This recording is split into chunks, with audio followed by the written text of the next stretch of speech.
Akala daw ni Ma'am Virginia is madali lang kumita dito kay Meta. Yun po ang akala ng karamihan, which is maling akala. Parang yung kanta lang na, akala ko ay di kita iniibig.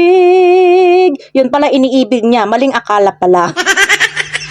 Dati guys, way back 2020, content creator pa ako noon at hindi pa na-hack yung account ko na yon. Malaki po talaga ang sinasahod. Malaki po yung sinasahod ko dati. Dahil nga, nakadepende po yun sa kung ilan yung views. Pero ngayon kasi guys, performance na ang basehan ni Meta at mababa na rin yung rate ngayon. Kaya maliit na lang yung kitaan. Nakadepende na po ang kitaan natin ngayon guys kung maganda ba yung engagement, kung mahaba ba yung average watch time, at kung qualified views ba ang mga ito.